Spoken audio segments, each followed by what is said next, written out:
Hi, I'm Steffany Strange. Want to hear something scary? Is my roommate possessed? Having a special bond with your roommate or friend can make you feel like you are living with a sister or someone who's always had your back, which makes it even more devastating when you find out that the trusted person is not who you thought they were. My roommate Ren and I sat on the couch like zombies. We had been playing video games for 3 whole days straight and eating pizza. It was unusually cold in Sapporo, Japan, where we lived. The gloomy weather outside managed to travel into our small, sunless space.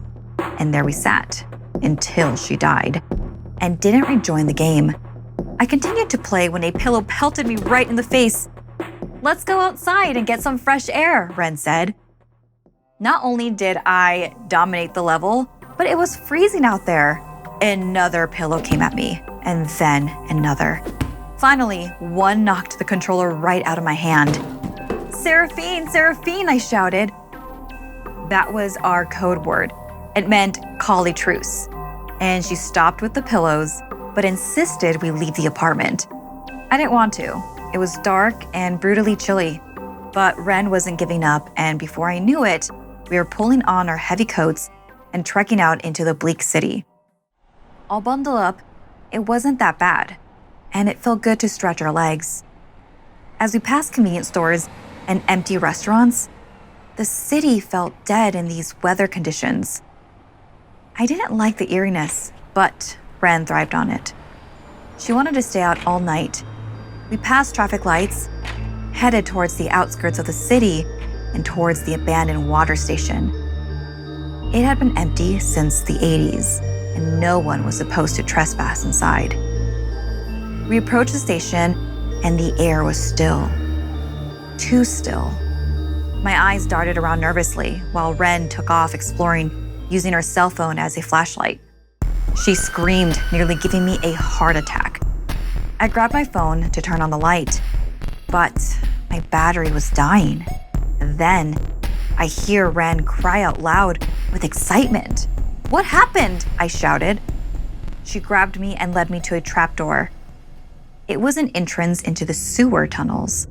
She was thrilled. I was not. As I was listing off all the reasons we should not go down there, she was taken off into the tunnels.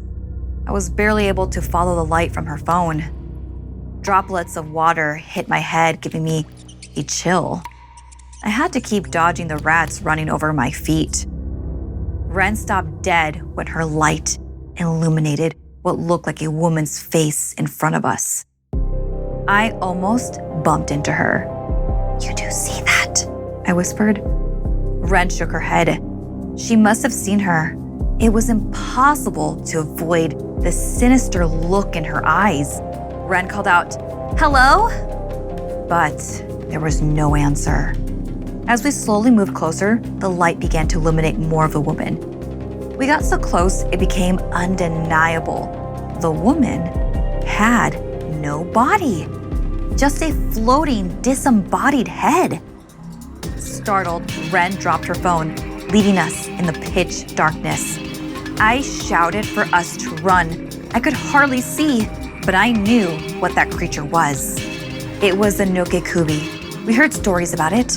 It could shapeshift to look like any normal woman by day, but by night, it became so hungry, its head would detach from its body while it would search for humans to drink their blood.